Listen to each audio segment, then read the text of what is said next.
Hey, welcome back, everybody, to another episode of these crazy fools that just eat meat and can't stop talking about it. It's Justin and Tom once again here to hopefully entertain and inform and build a community. So, anyways, Justin, what are we talking about today? And we also go oogie oogie oogie for some reason. That's a thing we're doing now. I know Is I it? didn't tell you, but yeah, it is a thing that we're doing now. So I'll, you better get on board. Just letting you I'll know. check the inbox for my memo. And if I see any of you in real life, I want to hear an oogie oogie oogie and then a clap. All right, that's how we know you're part of the meat mosaic. So there you go. That's Mm. our signal. It's subtle. I know it's subtle, but it'll get the job done. Mhm. Welcome everyone to the YouTube channel. Welcome to the Meat Mosaic, the only carnivore channel not hosted by convicted felons. Also, we are the carnivore comedians. We like to joke around, have fun, but also educate. We do what a lot of YouTubers do. We do infotainment or edutainment over here. So thanks for coming. Thanks for stopping by. Please make sure you do hit that like button. If you haven't yet already, hit that subscribe button. Leave us a comment. Let us know what you're eating, what you're not eating. Share this video with friends, family, and enemies.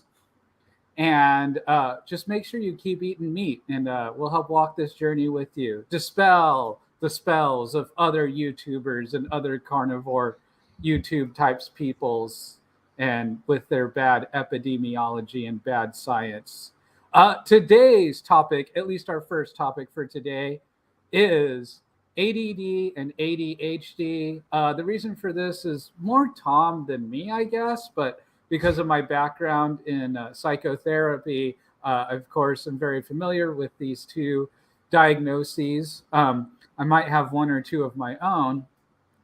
And if you can't tell, when I come on here, that I may not have a smidge of it, if not an injection of it. And so it's something.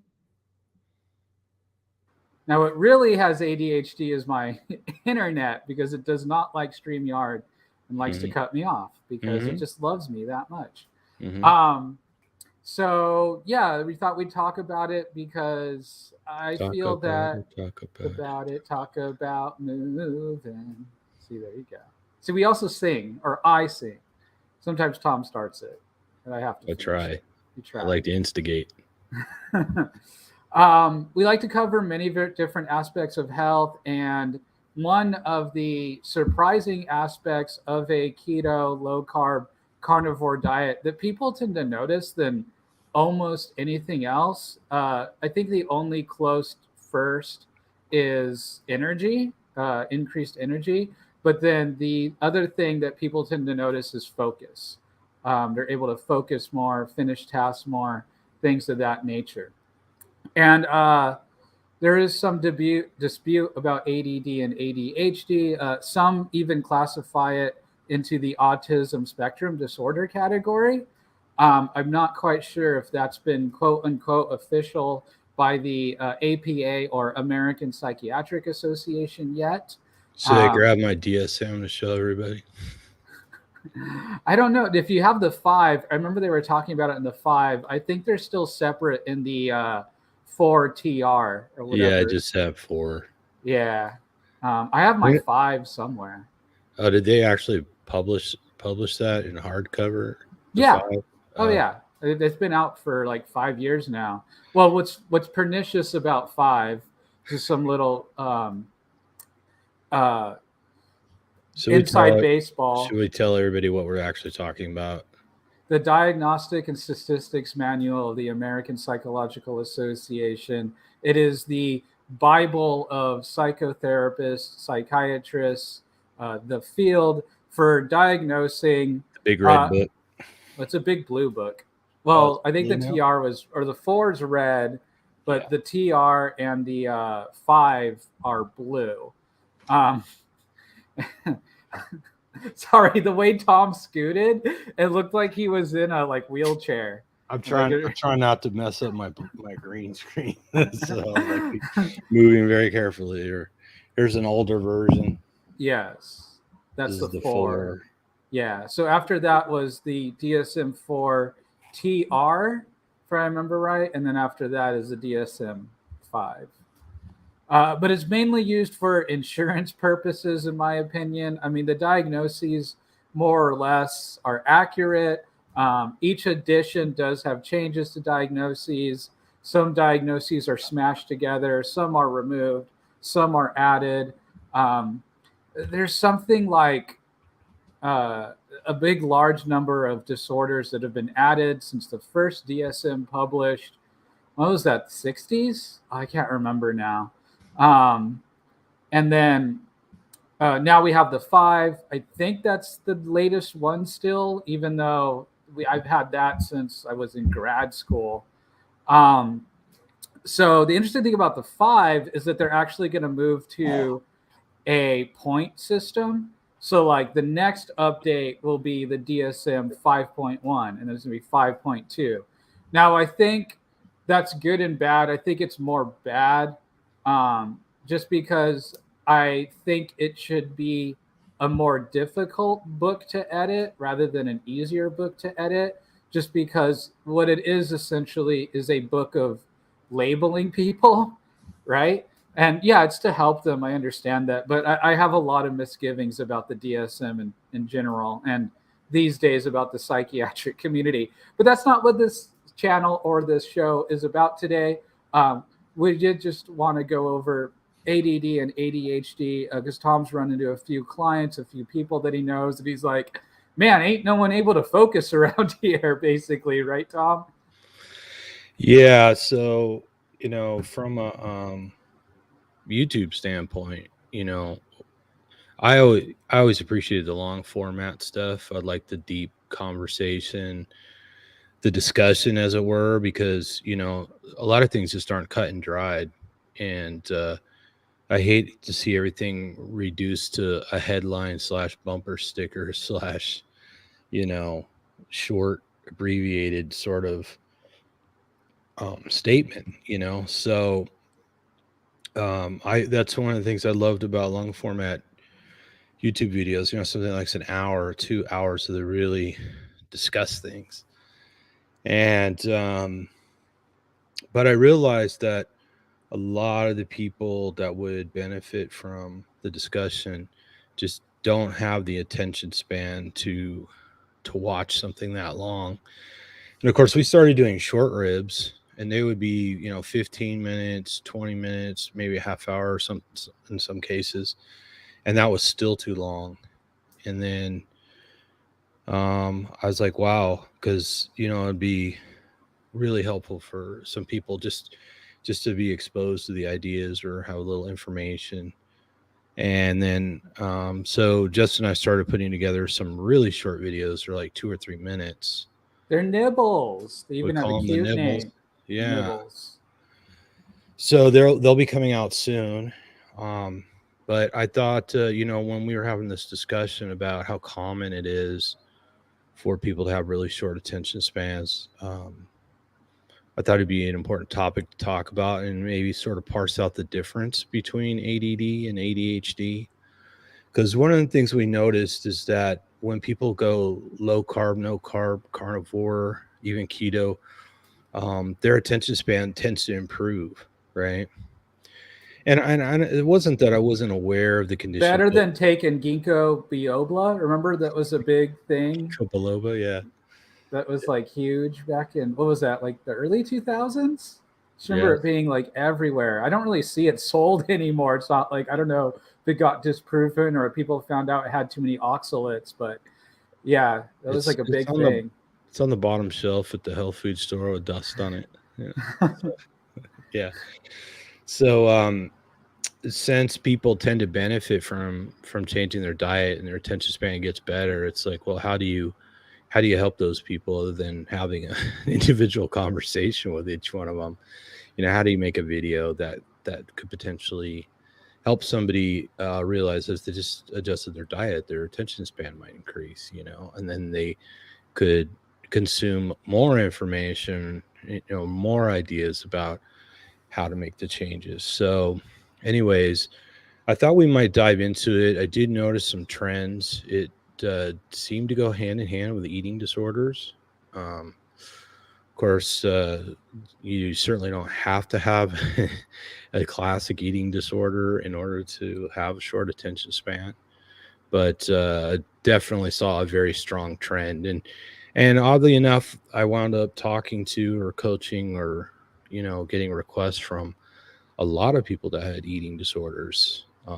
I don't think anybody's surprised that they're somewhat common, and I don't think anybody's surprised that a new diet, people pursuing a new diet to improve and sort of manage their eating disorder, is sort of an obvious potential solution. So I don't think anybody's too surprised when it comes together like that. I didn't think that I never imagined it'd be that involved with people with eating disorders, and the ADD, ADHD thing was kind of another surprise, right? Because they seem to go hand in hand. And I was like, Justin, what are we gonna do? And there was a certain resistance in me to make really short videos, primarily because there was a lot of pressure to do it from YouTube. And it's one of those things I don't think they monetize at all. So you literally, you know, you have to do every video takes work, right? And the amount of work you put into finishing an hour-long video is the same as you put into a 3-minute video. So I looked at it like it wasn't particularly productive, but then now I look at it like, well, that's something the audience would really benefit from. So I've kind of changed my tune. So maybe you can help me understand the difference between the two and maybe some associated conditions. Yeah. Also, what help is that having a funny headgear that helps keep people's attention. See, I'm always thinking ahead. See, I'm like, would I watch me without red glasses and without headgear? No, of course not. There's no way I'd like to take myself seriously.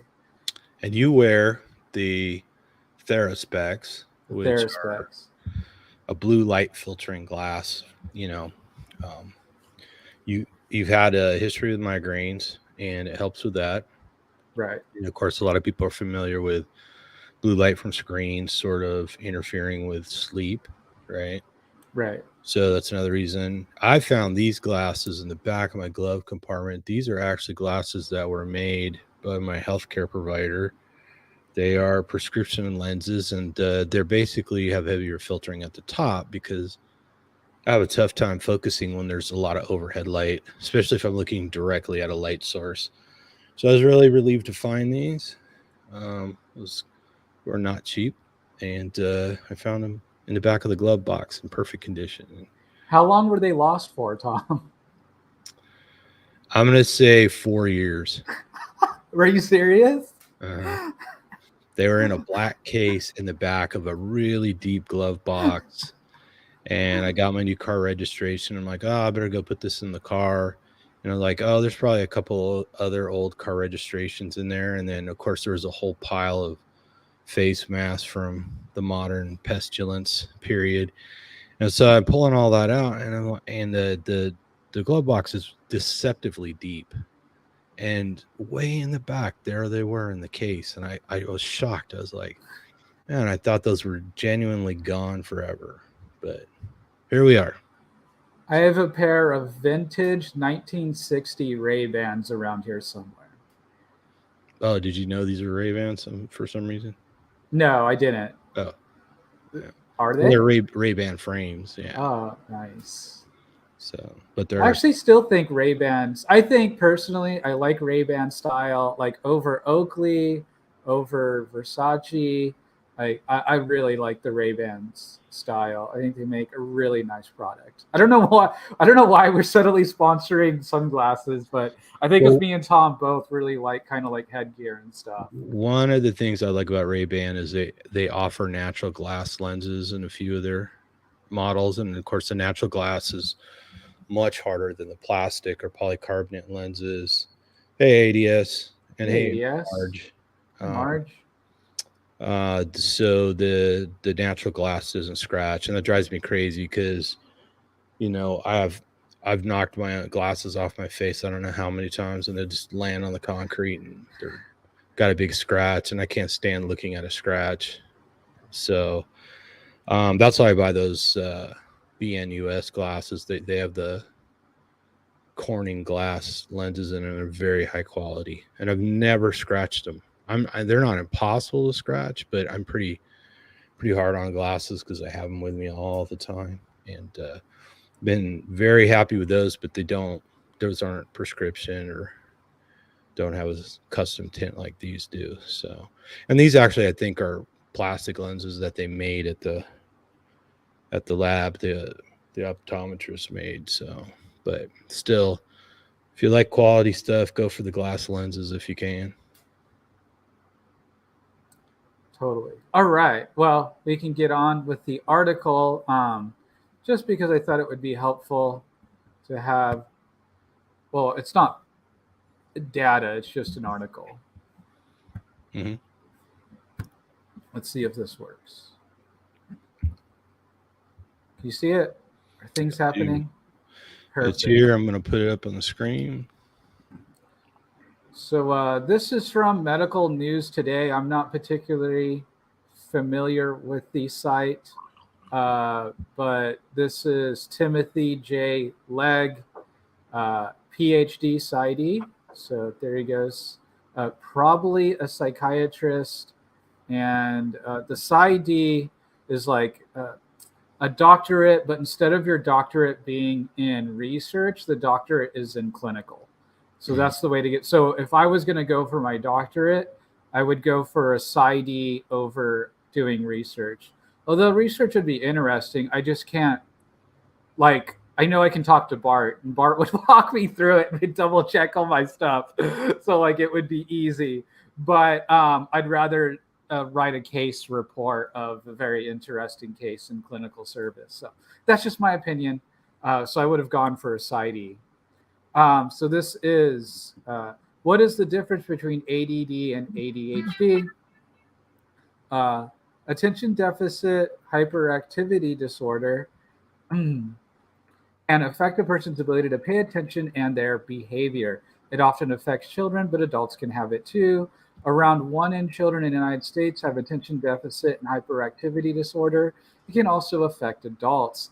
The condition can pose challenges in learning and activity. People sometimes use the term ADHD interchangeably with attention deficit disorder, also known as ADD, to refer to ADHD without hyperactivity. However, the American Psychiatric Association only recognizes ADHD. The Diagnostic and the Statistics Manual of Mental Disorders, DSM-5, does not provide criteria for ADD. Doctors now consider ADD an outdated term. Oh, okay. So that's why it's so confusing. I'd actually forgotten that. I believe, man, I really wish I could dig up mine because I swear in my ADD or in my in my DSM-5 there was a specifier for attention deficit without hyperactivity. So they recognize ADD, but I think it's a subset diagnosis to ADHD, if I remember right now. But Gotcha. ADHD describes a neurodevelopment disorder that features a variety of symptoms that may include poor attention, hyperactivity, and poor impulse control. For a diagnosis of ADHD, the symptoms must be severe enough to interfere with the person's functioning and the different types. So there are 3 subtypes of ADHD. So the predominantly inattentive ADHD features forgetfulness, disorganization, and lack of focus. This was previously known as ADD. So there you go, another confusing point. So, I mean, I think it's hard to really see this on a clinical level, but in getting set up for one of these shows, I'll often like forget a few different things before grabbing them. And how much of that is normal? How much of that is ADD? That's what sitting down with a therapist or a psychiatrist would have to suss out, you know? The next part, predominantly hyperactive impulsive. ADHD involves restlessness, impulsive decisions, and not inattention, which is really interesting, right? So to think of predominantly hyperactive impulsive, which I think is the one that I have. Um, Definitely me when I have coffee and MCT oil. That is me to a T. Would you agree, Tom? Yeah, definitely hyperactive and poor attention span because you bounce around like a freaking jackhammer. But So it's mostly chemically induced. I mean, you just take that that natural tendency of yours and turn it up to 11 with chemicals. right. There you go. See, other people drink coffee and they're able to focus more. That's Mm. not me. I drink coffee and I'm just wiggling in my chair more and like feel like panicky. Um, Hmm. Combined ADHD features inattention, hyperactivity, and impulsivity. So I guess when I drink MCT and coffee, maybe I'm combined ADHD and predominantly hyperactive impulsive is just me normal. Yeah, you're just too lazy to be hyperactive. Right. No, I'm hyperactive and impulsive, but I can pay attention. Mm. Thanks for straightening that out. Yeah, I know it's confusing. The symptoms, the signs and symptoms of ADHD vary depending on the type of disorder. The DSM 5 lists the diagnostic criteria for a range of mental conditions, including ADHD. Oh, and I mean, again, take diagnoses with a grain of salt, but I was legitimately, as an adult, diagnosed with ADHD and for a time took medication for it. So I'm not trying to troll anybody that really struggles with this. I know it can be difficult. Um, I'm not saying I have it as a joke. I mean, I'm jokingly saying that, but I, it at times has been a genuine struggle for me. So I get people that this is a truly difficult for them. Um, so inattentive The struggle ADHD, is real. previously ADD. People with this form of ADHD will not have signs of hyperactivity, but they may have the following symptoms. So, difficulty organizing tasks or activities, being easily distracted from the task at hand, regularly forgetting daily activities, regularly losing things that they need to complete tasks, avoiding, disliking, or postponing tasks that are not interesting, regularly losing focus on schoolwork, chores, or duties in the workplace, not following clear directions, seeming not to listen when being spoken to, regularly making careless mistakes, trouble holding attention on tasks or social activities. So, a lot of the problems with these kinds of, hey, this is all very subjective, um, but also it sounds like a typical 7-year-old boy, right? Yeah. I mean, any of us and kids, like pretty much all of this, right? And so, and typically when it comes to the ADD, ADHD diagnosis, it is seen more in males than females. I forget the Ratio. demographics, the ratio, but it's certainly more male to female. But there are females that are also diagnosed that also may have these difficulties. Um, but to me, there could be other explanations, and I feel like that's the point of a competent therapist. And so, um, avoiding, disliking, or postponing tasks that are not interesting. I mean, I think that's kind of everybody, right? I mean, Sure. who doesn't, right? I mean, Right. unless And you're then very driven. And another thing, when I was doing therapy, I always took a personality inventory first.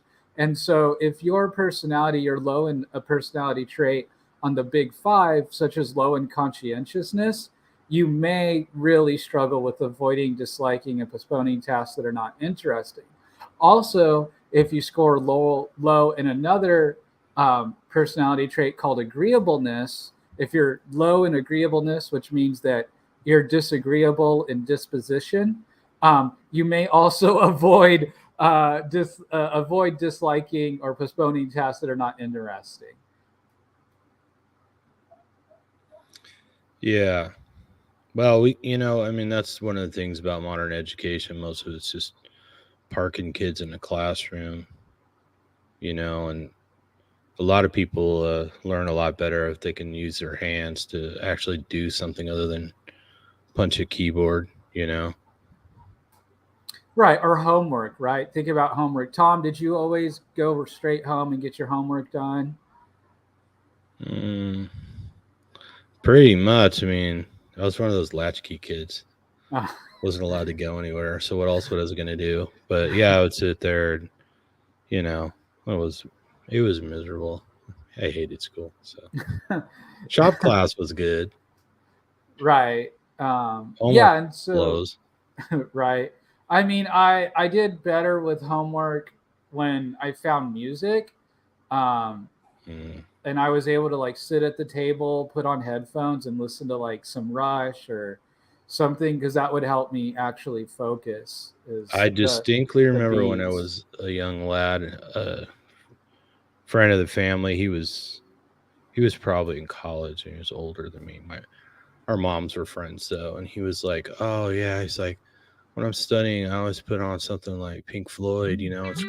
It's great study music, and the so that was helpful too because it's soothing and it kind of blocks out everything out else and lets you focus on what's in front of you. Yeah, so I get that. Yeah, exactly. So there's little tips and tricks too that we can go over after the article. Anything else about the symptoms you wanted to go a little more in depth in, or anyone in the chat? I can't really see the chat while I'm reading the article, but Yeah, ADS had commented on glass. I was talking about glass lenses. He said the sapphire was the best. It's a little off topic now, but at the time it was appropriate. And I agree. The sapphire glass, or sometimes it's called S glass, is it's very tough stuff. So very good. well, isn't that what our phones are made out of? Isn't the glass on the touchscreens? I'm not sure when that glass started coming around. I'm sure everybody knows somebody who had an iPhone in their back pocket and cracked the screen back in the day. And I still see people crack screens, but they started coming out with stronger glass. They were calling it Gorilla Glass or whatever. But I suspect it was some type of sapphire type glass. So yeah. Right. So, hyperactive impulsive ADHD. People with hyperactive impulsive type ADHD will have the following symptoms. They will show signs of being always on the go, squirming in their seat, fidgeting with objects in their desk, or tapping their hands or feet. Ding, that's me 100%. Regularly leaving their seat at inappropriate times, such as during work, Ever do meetings, something like that? regularly leaving their seat at inappropriate times, such as during work, meetings, classes, or presentations. Tempted to, but I was able to control that as an adult. Talking excessively, ding, having trouble waiting their turn. I don't think it's really me. Lines don't really bother me. Interrupting Hell others yeah, in you want to see somebody else screw up first, so you got a shot. It just reminds me of Squid Game. You saw all of Squid Game, right, Tom? I did watch Squid Game, yeah. And the challenge where like they have to go over that floor that breaks through. The glass bridge, yeah. Yeah, waiting your turn. Yeah. Interrupting others in conversation or intruding on activities. Ding, that's me. Uh, Blurting out answers before a question is finished. Yeah, that used to be really bad, especially younger. My brother, I remember specifically my brother, I would always finish his sentences and it would drive him and everyone else completely nuts. Mm. So, yeah, I'd say definitely me have signs, if not absolutely hyperactive impulsive ADHD. 100%. Well, let's. I mean, we could probably talk on and on about this, but let's start doing some speculating on how diet affects this and why we think perhaps that when you go low carb slash keto slash hopefully carnivore, these things tend to improve. You want me to go first or? Well, you love talking. You got more energy than me today. That's true. Yeah. Uh, so like sugar, carbohydrates, brain stimulation, right? Mhm. And so you have like that high insulin kicks in, causing hormonal issues. Eating has dopaminergic effects. Um, Dopaminergic. dopamine, Let me find the list. I got to add that. Dopaminergic. I like dopaminergic, dopam. What's the correct way to say it now? it. Dopaminergic. Dopaminergic effects. So you get a little bump, a little high, a little kick in your step. So the typical uh, don't eat all this candy before bed, otherwise you won't go to sleep. Oh my God, what did you eat? You're jumping off the walls. Was something that was told to me. Tom tells that to me whenever I have coffee.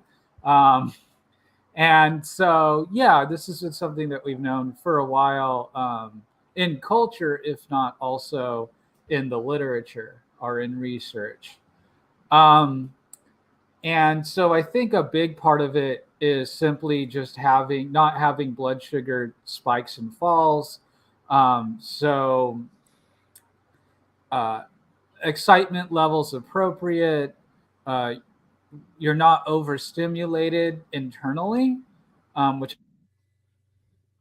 sugar does. It's overstimulating to the brain and body. So it kind of makes your skin want to crawl, things like that.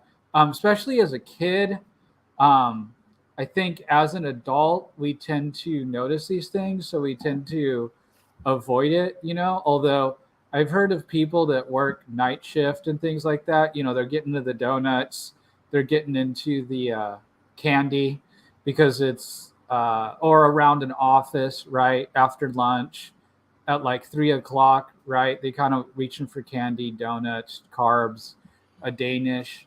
Um, because they want that boost, that little extra so-called like energy boost, right? And they think it helps them focus, but it just kind of like wires them, right? Um, so yeah, I think that's the main issue. I'm not quite sure like hormonally how exactly it shakes out related to this specific uh, quote unquote disorder or issue. That would be my biggest target is blood sugar spikes and drops. Yeah, I have to suspect that there's something going on with perhaps neurotransmitters or something like that. But I kind of think of it as this model of fuel crisis in the brain because certain cells in the body, I believe, like uh, red blood cells and certain cells in the brain, certain areas of the brain, rely on glucose to be fueled. They don't burn the other fuel sources. And then I think the excess glucose or blood sugar from eating carbohydrates could perhaps, cause some problems. But long term, if you activate the Randall cycle, you can start locking out the carbohydrates, or maybe the cells become less sensitive to the insulin for some reason, or and so the sugar can't get in. Or perhaps because they've known for a long time that acetate levels go up in the brain when people are on a high carbohydrate diet, and some of the psychiatric drugs do that as well. And then when people go low carb, um, they tend to notice that their symptoms lessen, and they've demonstrated that with everything from your more severe, more debilitating um, uh, uh, problems like schizophrenia, all the way to you know less less disabling things like ADD, right? So I suspect it has to do with simply the effect of eating too much sugar, what it does to the body, and the cascade of effects that it has on the various systems, right? Yeah, I definitely agree. I mean, so forgetfulness, we know that metabolic disorders is linked to dementia, also known as Alzheimer's. Um, And so, forgetfulness starting young, I mean, could in a way be early onset metabolic dysfunction, which i.e. early onset dementia, right? In the next 60 years. It's hard to think in those terms, and maybe that's not right, but I think there's at least a casual link there that Mm. might be to be followed up, Yeah, we might as well point out that more and more Alzheimer's is described or labeled as type 3 diabetes. And there is some studies that show that people with Alzheimer's tend to, um, eat more sugary foods. They tend to prefer them. And then we've also heard, many anecdotal reports that when people went, with Alzheimer's or dementia, went low carb, that they get an improvement. So, and that's also goes all the way back to, you know, long before people were talking about protein, fat, and carbohydrate ratios.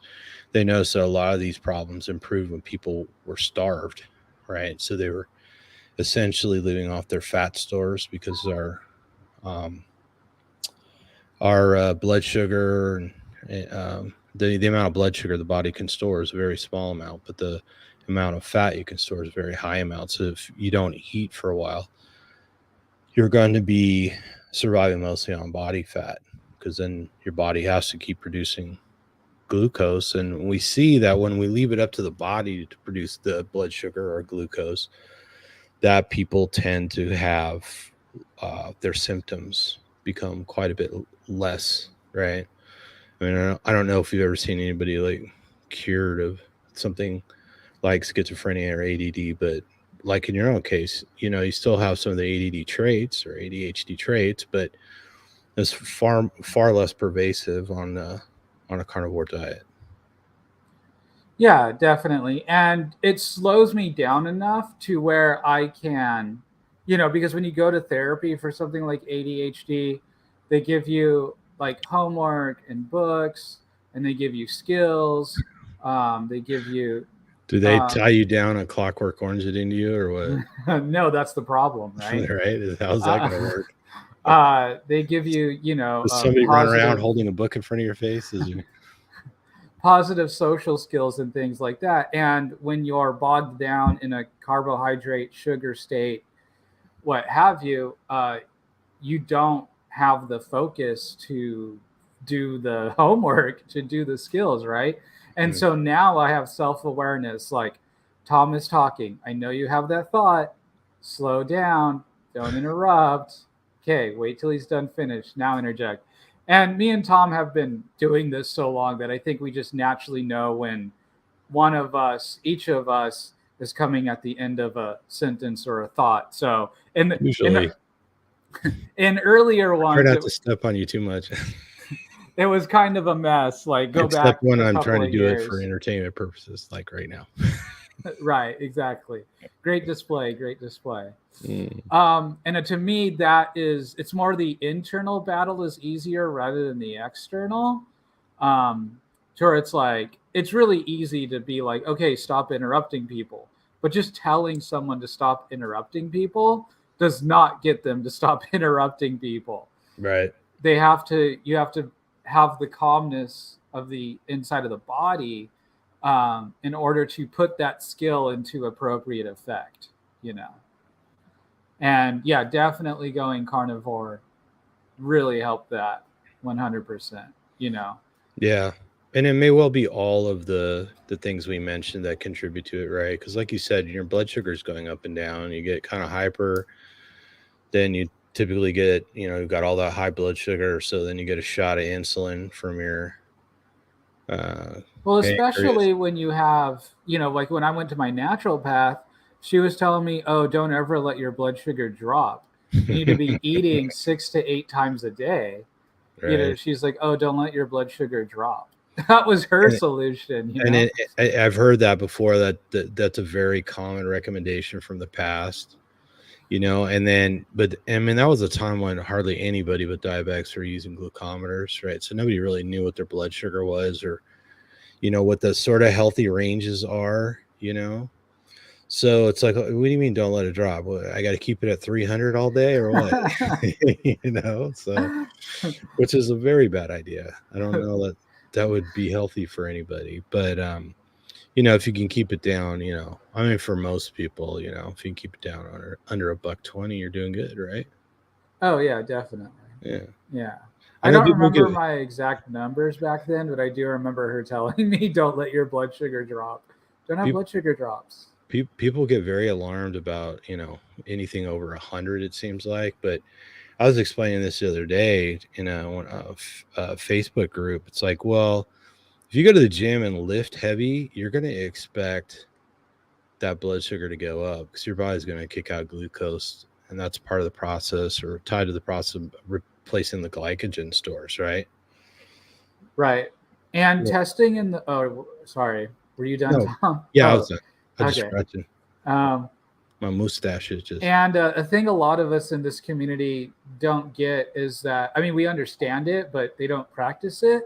Is that your first morning reading is a false reading, more or less. I mean, it's real, but it's false in that because of the dawn effect. And if you get up and go like me, I get up within the first 15 minutes to a half hour being up, I'm doing the X3 bar.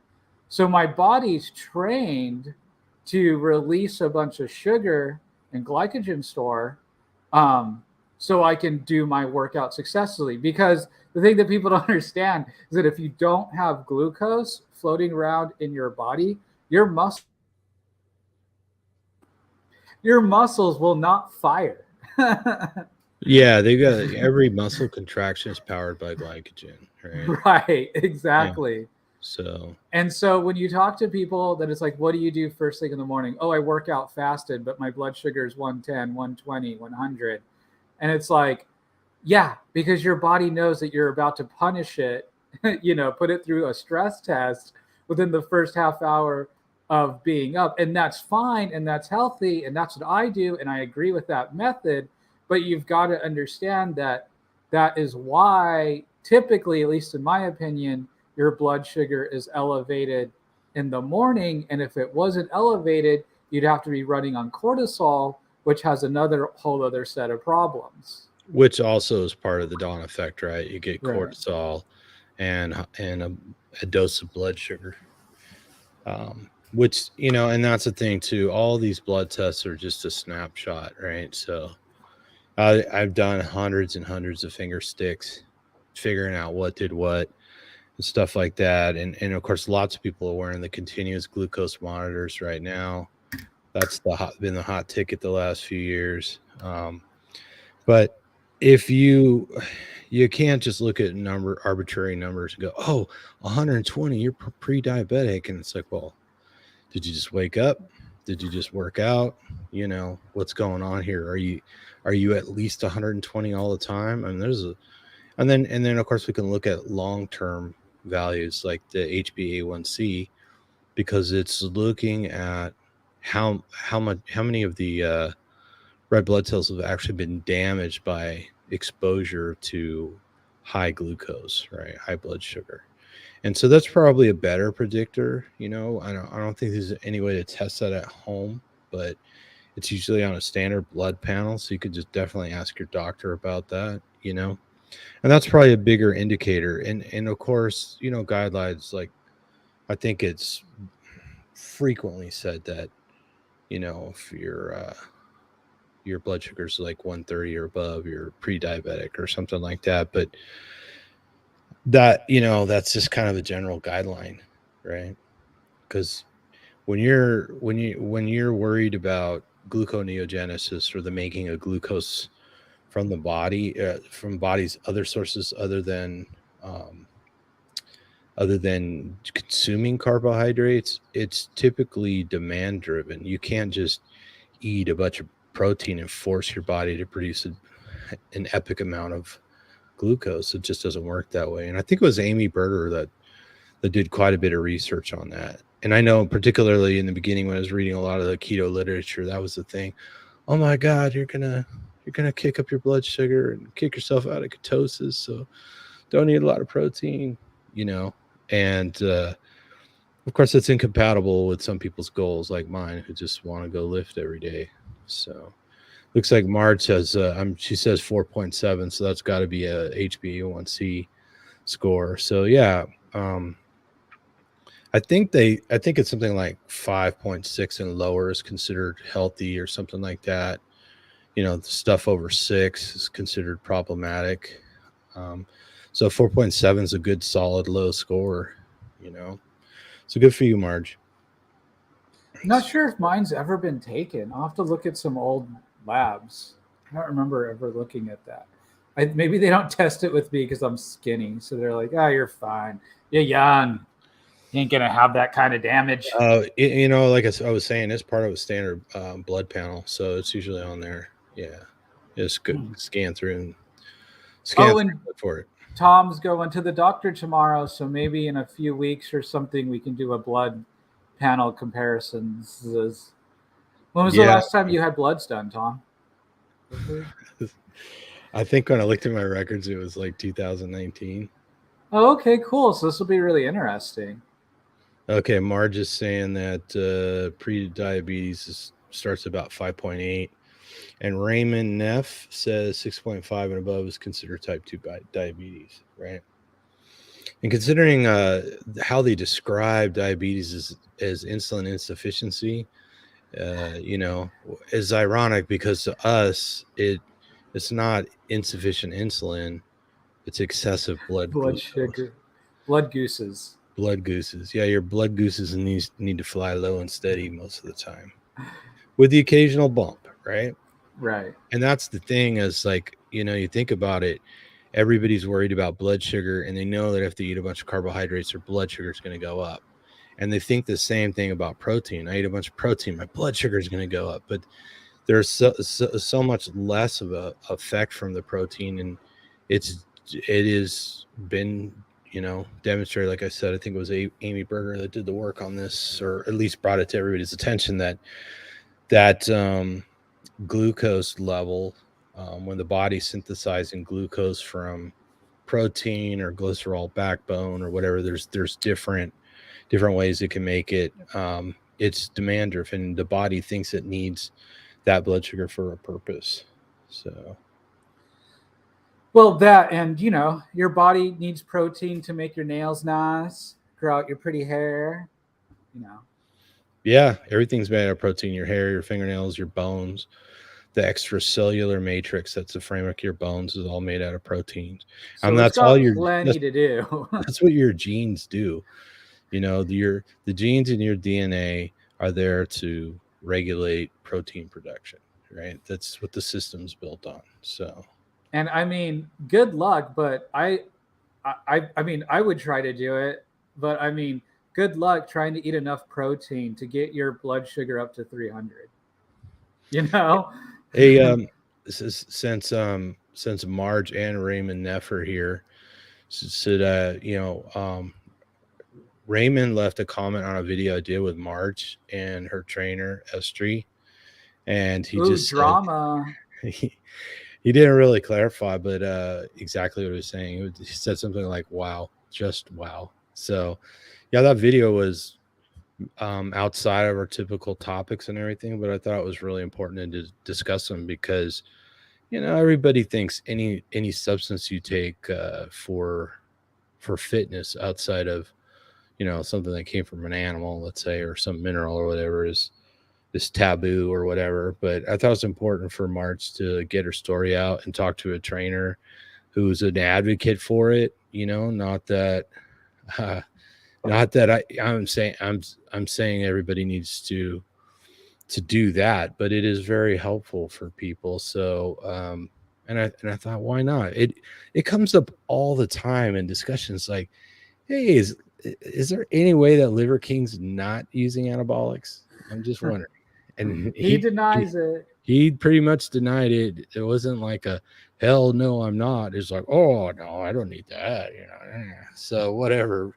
Maybe he is, maybe he isn't. I would suspect he is. I'm not an expert. And there's so many different categories. There's human growth hormone, there's steroids, there's TRT. Which, Tom, did you get a chance to watch that video I sent you? It's from another channel. I did. Oh, let's see. Raymond says he has no issue with PEDs, and yeah, and of course in Marge's case, she was really just a matter of balancing her hormones, so to meet her goals, and her trainer, advocated for quite a bit more than that, but I thought it was nice that Marge found somebody who could help her with that. In fact, I'm going to bring it up with my doctor tomorrow and ask him what's the dealio, and I'll ask him to get my hormones checked, see what my cortisol is and testosterone. I think I got low T. So maybe we'll link that video I sent you, Tom, in the show notes. I thought he did a really interesting breakdown about it. Yeah, and it was mostly about they were, he talked a lot about they'd measure testosterone levels and power lifters and stuff like that, and hypogonadism. What's the word? Hypogonadism. Happy gonadism.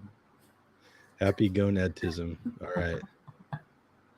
So, but a lot of the discussion was around that there really was no association between high testosterone and personality. Like there was little or no evidence that having higher testosterone made you grumpier or more aggressive or anything like that. And they were also noticing lower levels of testosterone in some of these high-end athletes than you would expect, right? But of course, that it could be that could be their training regimen. That testosterone isn't just floating around all the time. It's supposed to bind to receptors, right? Mm-hmm. So if you androgen receptor density is more significant than testosterone level, and I don't think there's just like a blood test for that. And then of course there's the sex hormone I'm going to get it wrong now. Sex hormone binding globulin. So the higher the levels of that, then the more testosterone is bound up with the binding agent, right? And it's less available to make its way to the androgen receptors. So, and then of course, hormone levels may go up and down based on other hormone levels, right? Right. Oh, and one of my favorite facts is that being in a committed relationship actually makes your testosterone go down on tests. I always find that pretty interesting. We'll look out. So, anyways, talk about that so yeah, so it's kind of interesting. But then another interesting fact in that video was that even up to 3 times the typical amount of testosterone, they did not notice increased in aggression. So roid rage may be a thing, but most likely not due to testosterone. So pretty interesting. Mm-hmm. Yeah, it was interesting. And of course, nobody wants to do something stupid. Well, most people don't want to have stupid, crazy levels of hormones or steroids in them. But, at the end of the day, I like to talk about quality of life. And I can see that, at least trying it, going to a doctor, an endocrinologist, and having them look at your labs and make some recommendations and trying hormone therapy, peptides, whatever it is you need to have a better quality of life. Why not? You got a mild infection, they're probably going to give you some antibiotics, right? You got a stuffy head, they're going to give you a decongestant, A decongestant? How dare they? Decongestant. Yeah, he's high up in the meat cult, from what I understand. It's a joke. And for all those people who don't know, there actually is a meat cult Facebook group that I started a long time ago. So there probably aren't too many people that even aware it exists now, because I don't really promote it, but there is the meat cult. So with I thought, people eat meat, might have their ability to eat as much meat as they want challenged at some point. So I thought, well, if we start a meat cult, it's a religion. We can say we eat meat based on a religious basis, and we are thereby protected, at least under the U.S. Constitution to some degree. So There you go. if you want to join the meat cult and be like Deacon Justin, just find it out. I'll let you in, of course. So should we continue the ADD ADHD article? yeah, if you really want Finish it to. I don't know. All I don't right. want to run it into the ground. The commenters, see. what do you guys want to talk about? Let's see. Good focus on tasks. People with ADHD will often have problems with disorganization and forgetfulness on a regular basis. They may also struggle on focus on things that are unimportant to them. However, if a topic interests them, they may focus on it completely, shutting out everything else. Kind of sounds like another disorder, don't it? Disorder. It will be most difficult to focus when undertaking regular, less interesting tasks, such as the laundry, doing homework, or reading office memos. Office memos. Will that include ignoring emails from coworkers? I would imagine so. Yeah. Yeah. I didn't realize we were that close to the end. Sorry. Yeah. So we were. So when they talk about being able to focus on something that interests them or interests us, them, us, whatever, the population of people like this, like us, like them, it's actually called hyperfocus. Yeah, it seems to really help. I know I have this. And it also seems to run in autism or TISM circles as well.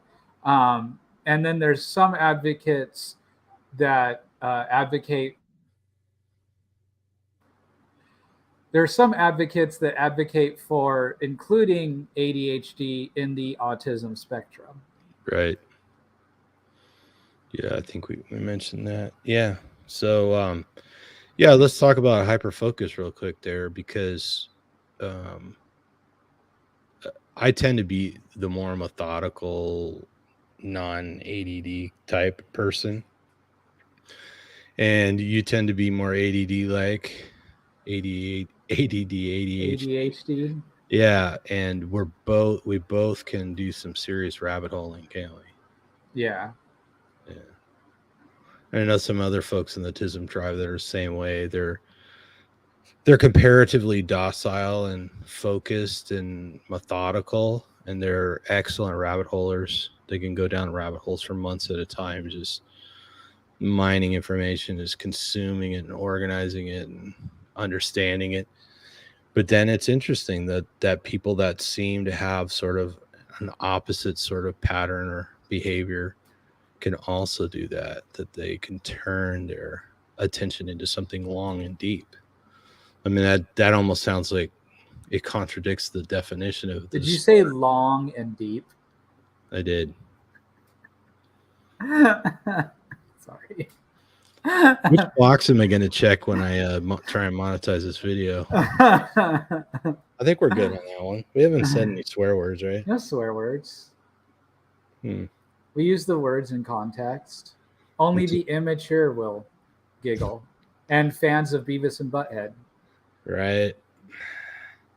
He said long.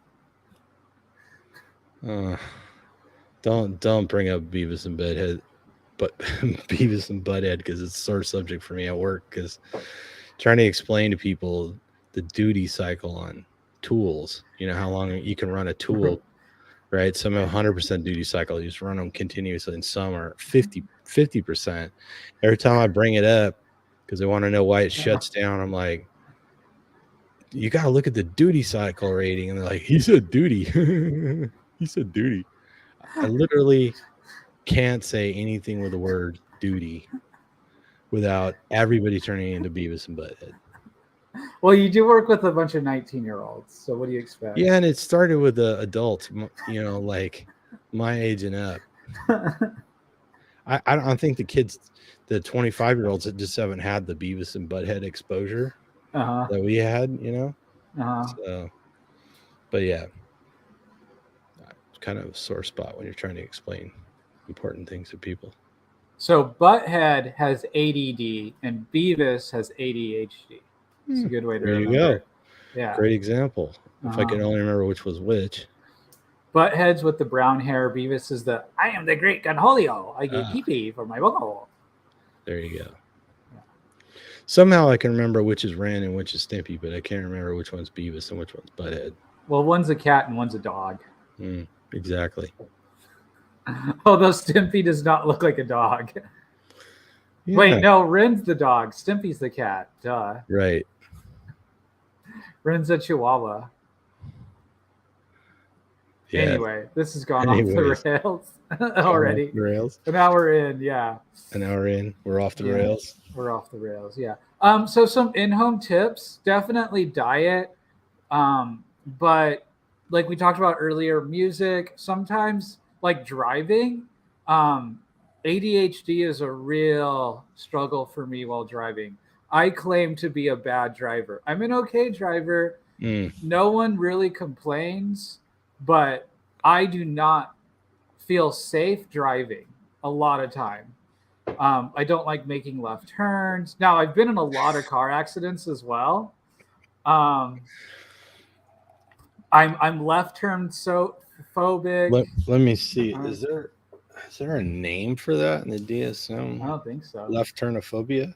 I think it's called being a P-ussy. Is I think what that's called. It's called a what? A P-ussy. Oh my goodness. We're definitely getting demonetized now. And so and ADHD really, like, if there's a billboard, if there's like a flashing billboard, if phones are terrible, I've gone into a couple, not ditches, but I have scraped on the side of a sidewalk a couple of times due to picking up a text while driving. Horrible. Do not do it. Caramba. Yeah, like it is really bad. A billboard, especially when I moved, I had to drive like 10 miles below the speed limit because I was trying to like read all the signs and take everything in and familiarize myself, you know? And so that was a challenge. But now it's easier. That and I have no sense of direction, like whatsoever. Wow. I do not know my north, west, my south, northeast, northwest. Are you Scandinavian now? Yeah, well, I mean, you're out there in the Midwest now. I mean, at least here we have mountain ranges, right? Right. Hey, Mount Wilson's to the north. Hey, Cleveland National Forest to the south. It's easy. Hey, the ocean's that way. The beach is west. How do you, well, and depending on where you are, it's kind of south too, right? So south, right. Yeah. So, but the sun comes up in the what? Rises in the east and sets in the west. I at least know that. Another clue. Right? Moss grows on the north side. Yeah, if you're, walking through a forest, that can be helpful. Of course, here it grows on the north side of the roof sometimes too. So I suppose you could look at rooftops. But, yeah. So I've got some basics. I mean, I'm better as an adult, but like, what's weird is I seem to always know which direction each cardinal point is, but I always have to stop to figure out which one's my right hand and my left hand. And I literally get it wrong once in a while. I'm like, no. Yep. No. All right. Give me a pencil. Let me try to write them. Yeah. Maybe you have maybe your brain is like more magnetic. I wonder some kind of, because that's what like bees and like sharks, yeah, do, right? It's like magnetism. You can feel the magnetism pulling. Yeah. Yeah. Right.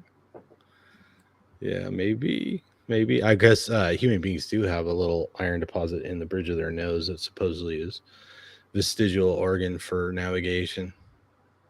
I guess it's relatively common in aquatic creatures. I want to say like sharks and dolphins have it as well, or something like that. A bunch of other stuff, and they get confused when the magnetic poles get disturbed, which it sounds like some crazy sci-fi stuff, but it shifted enough not that long ago that they had to realign the radar units at some of the airports because the compasses they used for navigation were thrown off, kind of dependent on the location. So, but the magnetic pole does wander around, so Remember, for a long time, I was in the conspiracy that the poles were going to completely flip. Which I think is a thing that has actually happened in like the prehistoric past. It's not completely out of the realm of it's possibility. debatable. There are some people Right. that because one of the things that happens is when lava is flowing, there is iron in the lava, and it Uh-huh. orients with the magnetic fields when it's in a liquid state. If it happens to solidify when the poles have changed their alignment or reversed, I'm not sure if it's actually ever completely reversed, but they do shift occasionally, may have reversed, I don't know, but the magnetic or the iron in the lava, the orientation changes based on the magnetic field, and if it solidifies that way, you can cut it open and look at it and go, look, here you go. And there's some other evidence. And then when there's this disturbances like that, birds and fish and stuff oftentimes can't navigate and correctly, so they get thrown off. So I mean, it's all generated by a giant spinning ball of molten Cheese. nickel iron mostly, right? But there's Cheese.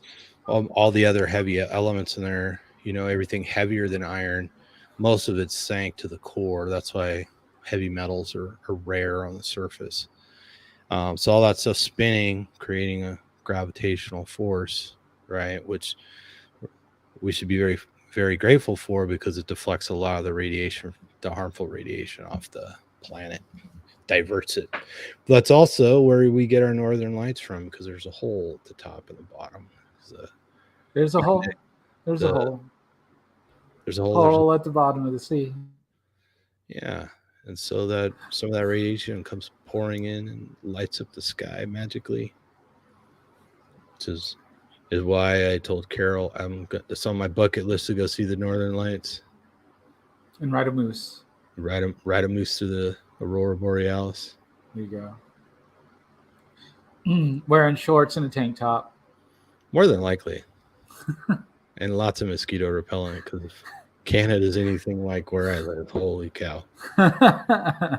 Everybody's afraid to go outside because it just gets swarmed this year.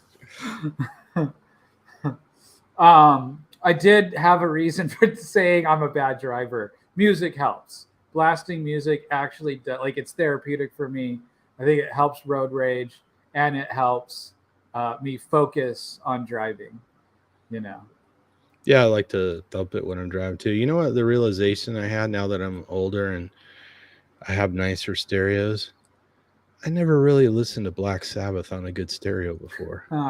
It's like it's like a whole new experience when you hear it through a good sound system. You're like, it's not just a cool song. It's like the sounds are amazing, That, or even like New Order. I was listening to, some New Order. It's like late 80s or whatever.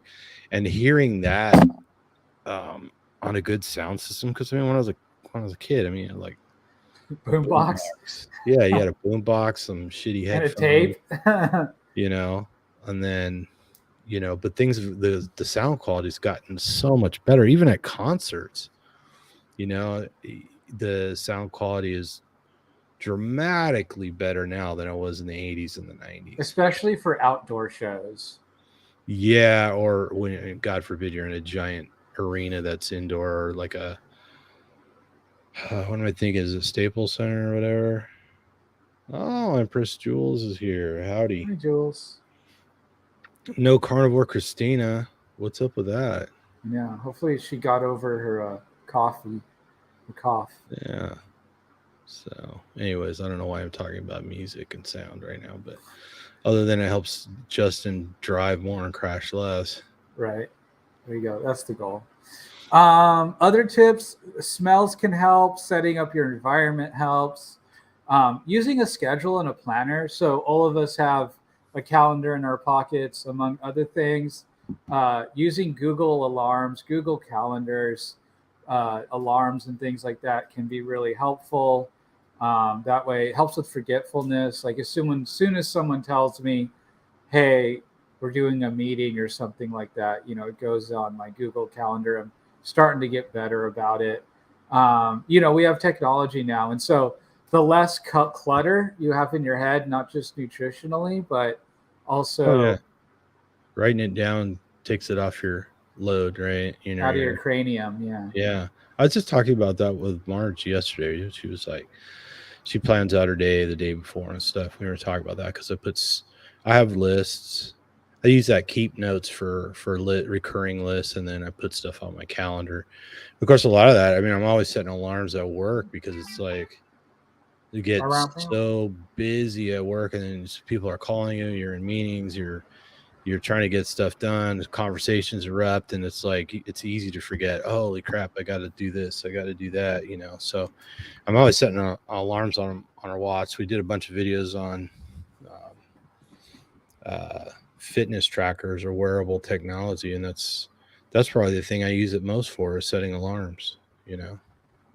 Right, exactly. So that can help keep you from getting too distracted or too off topic. And even setting like a timer for when you're on task. Say, like, you do struggle with this and you want to read, or you got to read for school or read for work or something like that. You can just set an alarm for like 10, 20, 30 minutes, maybe 40 minutes, and just be like, okay, I'm setting this alarm. Everything else is off. And I'm going to, read this book or stick into this material, for the next 40 minutes. And then I'll go take a break and do something I want to do. And that's what we do with kids. So when I had kids treating with ADHD, that's how we handled homework, is doing homework 10 minutes at a time. Mm, Okay, 10 sure. minutes, you do 3 or 4 problems. Okay, you get to go play with a truck or be on the tablet for 15 minutes. Then you got to come back for another 10 minutes to do Mm, homework. So that's great for kids. If that's something you have a child that you're struggling with. And so that's another way. Now, I think sleep as well. I think being on the low carb carnivore diet really helps with sleep. And I think when we're well rested, under caffeinated, we also have easier time caffeinated. uh, Going decaf. going decaf, have a better time being focused as well, getting Well, better don't you want sleep, to be properly caffeinated, properly caffeinated, which might be zero, right? which might be zero. True. Yeah, no, Uh, I'm with you on the rest and quality sleep. Yeah, for sure. There's something that goes on where even if you don't sleep a lot, the how much you sleep tends to be better quality, right? Which definitely impacts cognitive functions, right? and I also wanted to say there has been some links. I'm not quite sure if specifically in literature and research, but artificial dyes, artificial sweeteners, um, artificial flavors. You have also had links to ADHD, ADD like symptomology, distraction, difficulty focusing. And so that's another element. Typically, going low carb, ketogenic carnivore, you eat less processed foods, meaning that you're having less of the dyes, less of the artificial flavors, what have you. The artificial sweeteners for some people can be touch and go. I know when I make my carnivore ice cream, well, keto, I suppose, with some artificial sweetener, milk, I think the sugar in milk can be possibly aggravating to some people in that way mentally. So that could be also be something to think about. Now, I know that if I'm feeling kind of dragged out, I have the option of reaching for caffeine or reaching for milk, and milk will get me up and running almost as good as coffee. Really? So yeah, if I have like a glass of milk in like the middle of the day and I'm feeling drugged out, or I have some ice cream that I've made, I've I'm up and literally going. I've literally not drank milk in probably 15, 20 years. So I don't even remember the last time I was. It was long before I went low carb carnivore. Way before. Oh, it used to give me like hay fever, allergy type symptoms, right? Right. That's why I stopped drinking it. So, and dairy is complicated, right? Because it could be the sugars, like galactose, lactose, or whatever, that not just cause indigestion or diarrhea or something like that, but cause other symptoms like you described. And then there's the whole question of proteins, like casein A1, casein A2. There's some people who do fabulous. They thought they're lactose intolerant or dairy intolerant, and then they have raw dairy, and they're great. You know, so the pasteurizing, homogenizing, additives, and then what the cows actually eat too, makes a big difference. As well as if you've had a long period of time abstaining from dairy, Mm. it can, just like most foods, it can take a while to build up, to process it again. With the unpasteurized or raw dairy, it has the, I want to say amino acids, but that's not the right word. The, what do you call them that break down the foods? Um, You talking? Are we talking about the microbiome, or are we no, talking about things like lactase and the lactase. enzymes? Yeah, it has Enzymes. enzymes. That's the word I'm Enzymes. Yeah. looking for. Yeah, in raw dairy, the enzymes are intact, and that seems to help people digest the dairy easier. So it might take some trials to reintroduce dairy before Mhm. it gets used to it without having uh, terrible reactions. There you Yes, go, Empress. enzymes. Thank you. Empress Jules helped us out there again. So Here we go. yeah. So, any other questions from the comments? Uh, Thanks for coming, everybody. We're gonna probably yeah, wind it down a little bit, but we'd like to hear from you guys. What you the comments about what we said, or something new you want to add, or maybe you guys, we extend the invitation for people to come on. we Well, do have a special. We are doing a special interview with Sly oh uh, yeah. next Sunday. So tune in for that. She's a great woman. I don't know her story too well. I know she did have a lot of mental health um, issues that she went through, some serious stuff. So I'm Hmm. sure we'll get into that as well as other things. But lots of love to her. Um, what's whose background? Tom's or mine isn't really a background. So I'm going to assume we're talking about Tom. Who, Jules? Who? I think since I'm assuming she's talking about. Oh, are you? Background, like professional background. So Oh, okay. yeah, I started thinking about the Right. green Yeah. screen setup. But I think she's probably asking about professional background. So that would probably be you. Okay. Yeah. So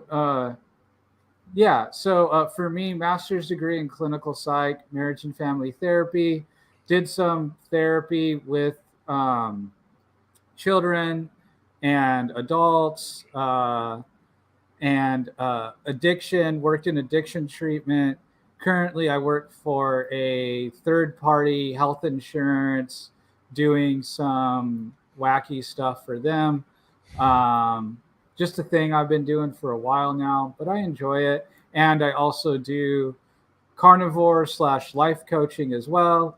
And I'm doing Joan Iflin's. Um, am I still not answering the question correctly? That's so me. Also, Right. currently going through Joan Eflin's Addiction Reset Community Program to get certified in that as well. So, yeah,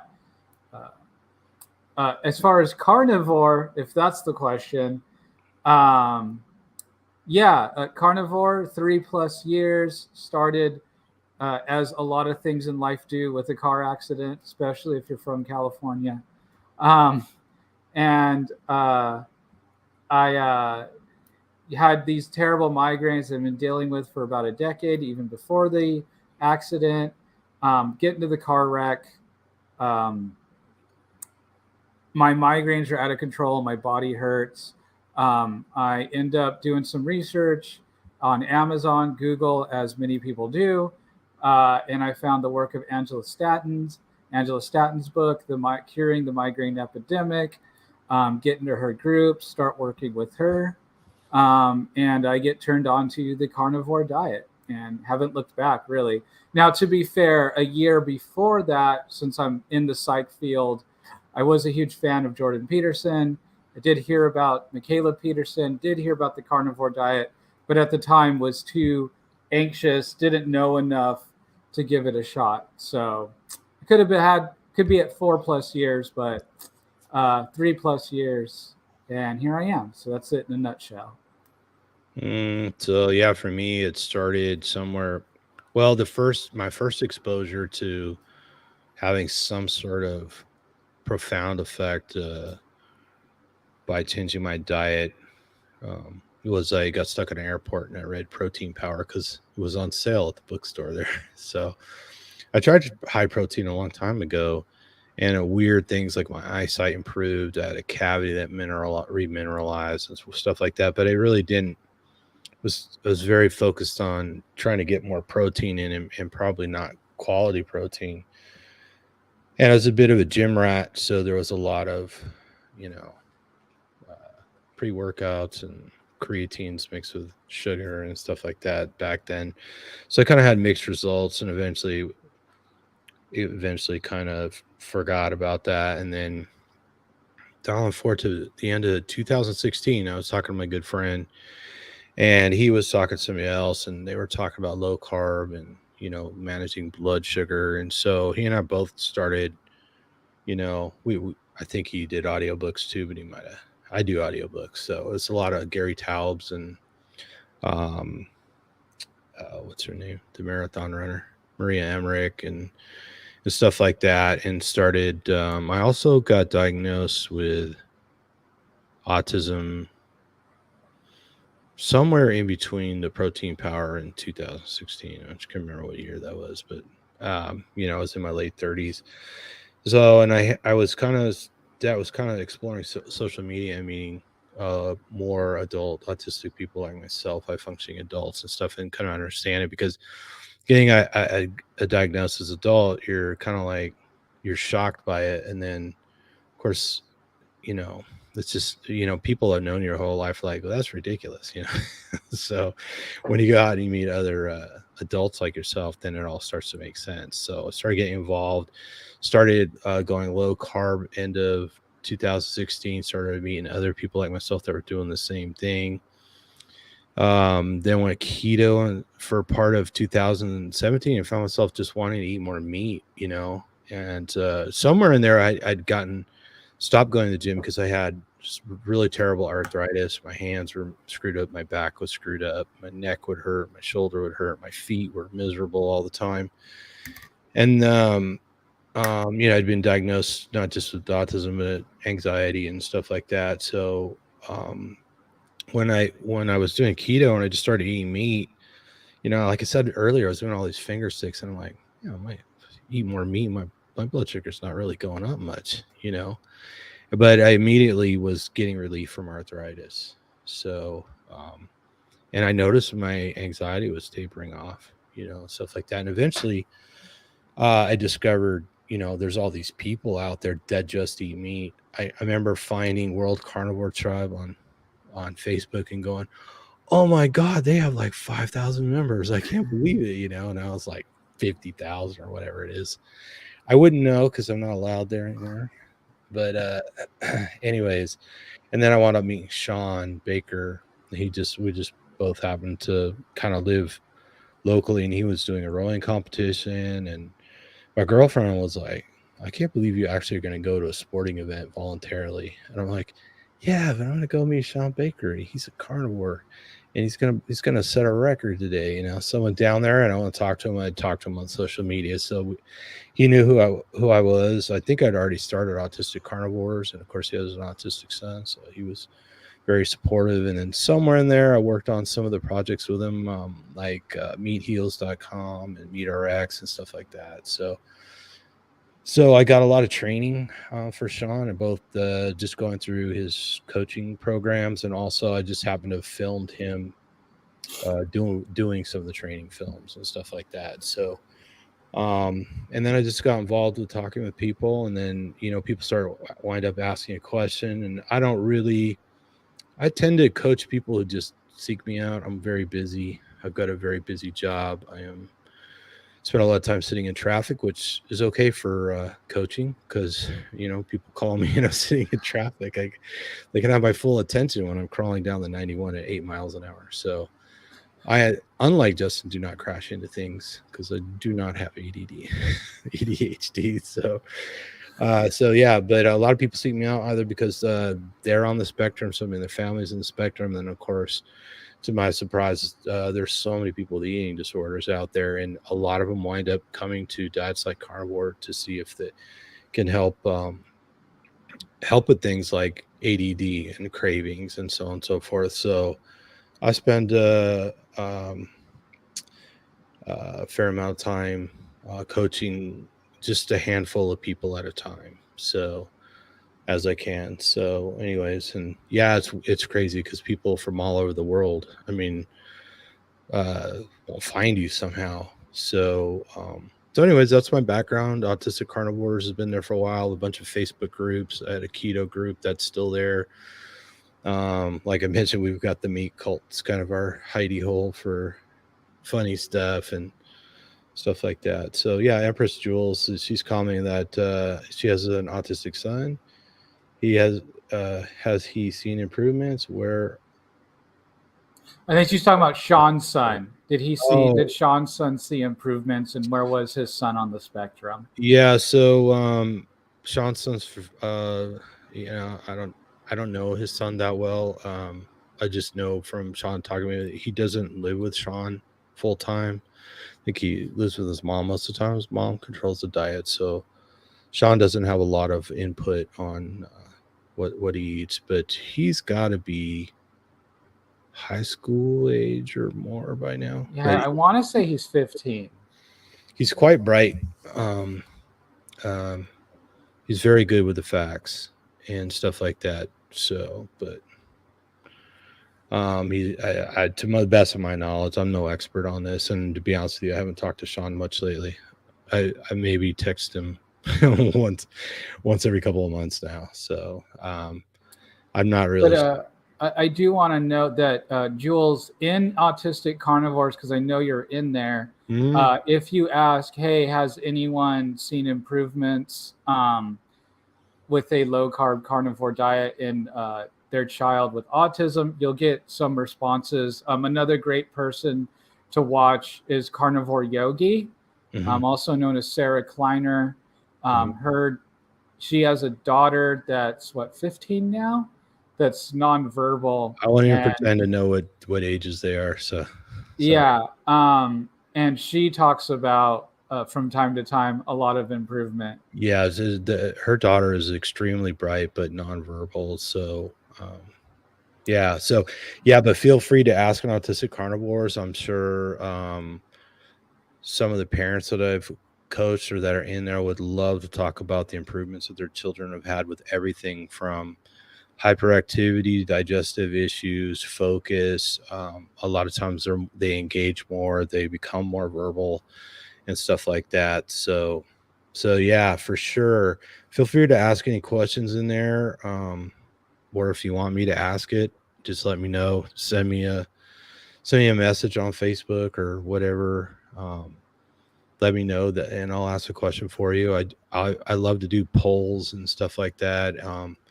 If there are a number of people I've done interviews with in the past, whose children were um, OCD and or autistic that uh, um, did very good on carnivore. So I mean, I've got a few people in mind, but obviously I can't talk specifically about people I coach, and I can ask them to comment, but I can't, I can't speak for them really. So, but there are some that there's been some dramatic improvements in very short periods of time too. So anyways, yeah, I'd love to pass on whatever information. I love that you're in the. I believe Empress Jules is she's a dietitian, registered dietitian. I think she said last time. Yeah, I think so. Yeah, Yeah. something like that. So, yeah, I'd love to hear your input. So, hope you're active in there, and I hope I have enough time to pay that group proper attention going forward. So,